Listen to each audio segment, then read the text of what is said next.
What if everything you learned about money is wrong? Not the math. The math is fine. But the thinking, the beliefs, the habits, the stories in your head, that's where most people quietly destroy their financial lives. A janitor becomes a secret millionaire. A Harvard executive goes bankrupt. Same world, same economy. Completely opposite endings. The difference wasn't intelligence. It wasn't luck. It was psychology. This is the story of how your mind handles money and how to finally make peace with it. Chapter 1. No one's crazy. Here's the first thing Morgan Housel wants you to understand. Nobody makes financial decisions on a spreadsheet. They make them at the kitchen table, shaped by what their parents did, what they saw growing up, what scared them as a child. If you grew up poor, cash feels sacred. If you grew up in a boom, spending feels completely normal. A person who lived through the Great Depression and a person who grew up in the 1990s bull market are not irrational. They are just products of completely different experiences. No one is crazy. Everyone is doing what makes sense given the movie playing inside their own head. Chapter 2. Luck and Risk. Now here's something nobody likes to admit. Bill Gates went to one of the only high schools in America that had a computer in 1968. He didn't earn that. It was luck. His equally talented friend Kent Evans died in a mountaineering accident before they could build anything together. That was risk. Luck and risk are twins, invisible, powerful, and almost impossible to separate from skill. Before you copy someone's success or judge someone's failure, remember, luck and risk were probably in the room too, and nobody talks about them. Chapter 3. Never enough. This one will sting. Rajat Gupta went from poverty to the top of McKinsey, worth hundreds of millions. But he looked sideways at billionaires and decided it wasn't enough. He passed insider trading tips. He went to prison. He lost everything. Bernie Madoff had a legitimate, successful business. But successful wasn't enough, so he built a fraud that destroyed thousands of lives and his own legacy. The most dangerous financial disease is not poverty. It's the inability to stop. The goalpost keeps moving unless you decide to plant it in the ground and say, "This is enough," and mean it. Chapter 4. Confounding Compounding. This is where it gets magical. Warren Buffett is worth around $100 billion. Here is what people always miss. He started investing at age 10 and never stopped. If he had started at 30 and retired at 60, same genius, same returns, he would be worth about $12 million, still rich, but not Buffett rich. The real secret is not brilliance, it is time. Compounding is a snowball rolling downhill. The snowball almost doesn't matter. What matters is the length of the hill. What matters is that you never ever pick up the snowball and move it. Chapter 5. Getting wealthy versus staying wealthy. Here's a distinction that changes everything. Getting wealthy and staying wealthy are two completely different games that require opposite mindsets. Getting wealthy needs optimism, boldness, risk, the courage to put yourself out there. Staying wealthy needs humility, caution, and the quiet fear that what you built can vanish just as fast. The most important word in personal finance is not returns, it is survival, because if you get wiped out even once at the wrong moment, the compounding stops and all your brilliance means nothing if you're no longer in the game. Chapter 6. Tails, you win. Most things fail, and that is completely fine. A venture capital fund might invest in 50 companies and lose money on 40 of them, but the one or two that explode pay for everything and then some. Amazon built AWS almost by accident. Apple's entire value was once carried by the iPhone alone. You don't need to be right all the time. You need to be right about a few things at the right scale.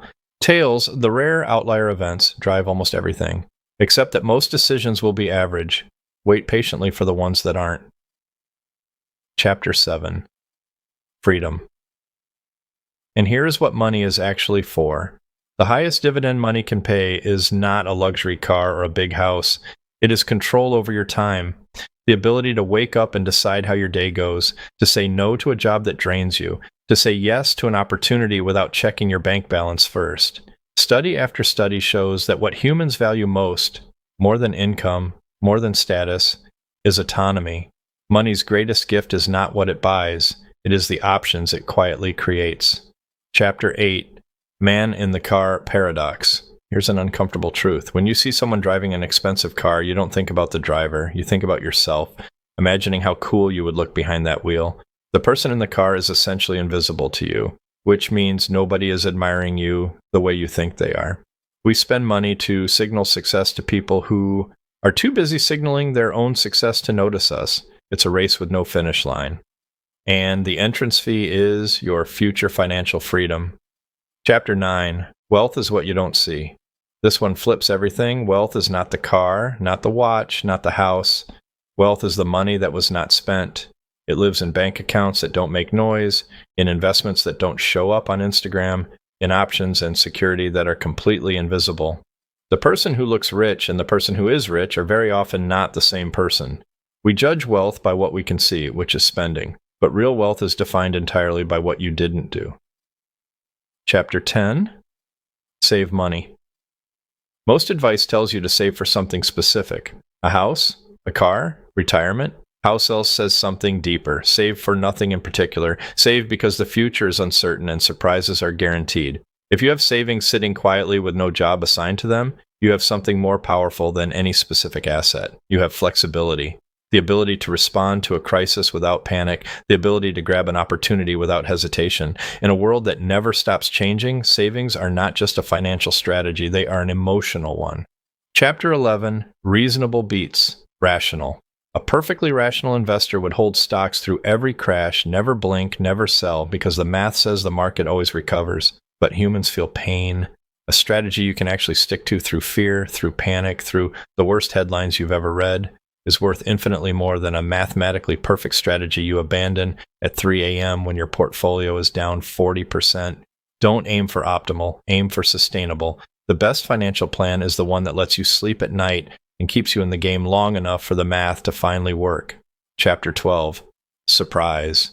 The biggest risk is never the one everyone is already talking about. It's the one nobody sees coming. Nobody predicted 2008 the way it actually happened. Nobody predicted a global pandemic shutting down the entire world economy overnight. History is not a straight line of predictable events. It is a series of shocks that seem completely impossible right up until they happen. The lesson is not to predict the next surprise. The lesson is to build a financial life robust enough to survive surprises you cannot predict, because they are coming whether you're ready or not. Chapter 13, Room for Error. The most dangerous words in investing are, I'm sure about this. Certainty is a trap. Even the best plan, built on the best data by the smartest person in the room, can be destroyed by one event nobody expected. That's why room for error is not weakness, it is wisdom. A margin of safety means your plan doesn't need everything to go right. It can handle some things going wrong. Save more than you think you need. Risk less than you think you can afford. Because the gap between probably works and cannot fail is exactly where financial disasters live. Chapter 14, You'll change. At 22, you want freedom and adventure. At 35, you want stability and a good school. At 55, you want peace and health. We are terrible at predicting who we will be in 10 years, and even though we are completely certain we know, this is why locking your entire financial life around your current preferences is dangerous. The person who will live with your decisions in 20 years is a stranger to you today. Leave room in your plan for that stranger. Be willing to change course without shame. Changing your mind is not failure. It is growth. Chapter 15, Nothing's free. Every financial return has a price. The stock market delivers extraordinary returns over time. But the price is volatility, uncertainty, and the stomach-dropping terror of watching your portfolio fall 30% while the news screams that the world is ending. Most people want the return without paying the price. They try to time the market, jump out before crashes, jump back in after recoveries. But the price is not optional. It is the cost of admission. The investors who win are the ones who accept the fee, pay it willingly, and stay seated for the whole ride. Chapter 16, You and Me. Not everyone is playing the same game. A day trader operating on 6-hour windows and a retirement investor operating on a 30-year horizon are both in the stock market. But they are playing completely different sports. What looks rational to one looks insane to the other. Before you take advice, buy a stock, or follow a trend, ask one question. Who is this advice designed for? What game are they playing? The biggest financial mistakes happen when someone accidentally copies the strategy of a player in a completely different game. Chapter 17, The Seduction of Pessimism. Pessimism sounds smart, intelligent, serious. The market is going to crash, the economy is broken, it's all falling apart, and sometimes the pessimists are right, briefly, but optimism, quiet, patient, boring optimism, is what actually builds wealth over time. Because the world, on a long enough timeline, tends to solve its problems. Companies innovate, diseases get cured, economies recover. The pessimist sounds wise in the short term, the optimist wins in the long term, and long term is where all the wealth lives. Chapter 18, When You'll Believe Anything. The most dangerous moment in any financial life is when a story sounds so good, so logical, so perfectly assembled that you stop questioning it. Stories are more powerful than statistics. A compelling narrative will override data every single time. This is how bubbles form. This is how Ponzi schemes work. This is how ordinary, intelligent people make catastrophic decisions. The antidote is not cynicism, it's humility. The question to always ask is not, does this make sense? But what would have to be true for this to be completely wrong? Chapter 19. All together now.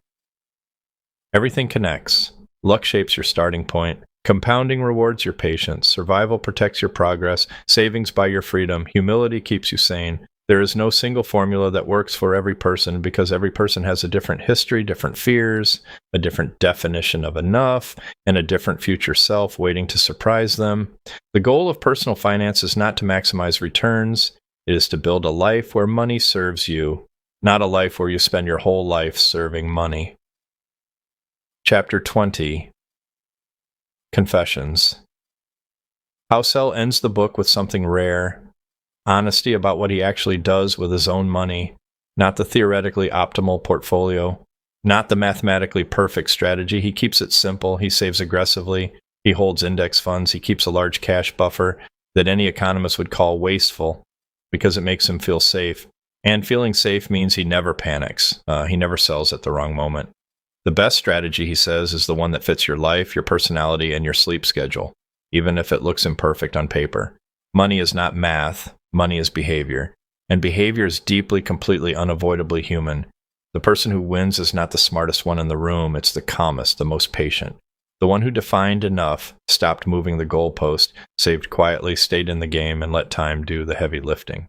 Ronald Ridd, the janitor who died with $8 million, never gave a single interview about investing. He just lived these principles silently for decades, and his money spoke louder than any expert ever could. Now you know what he knew. The only question left is, what will you do with it?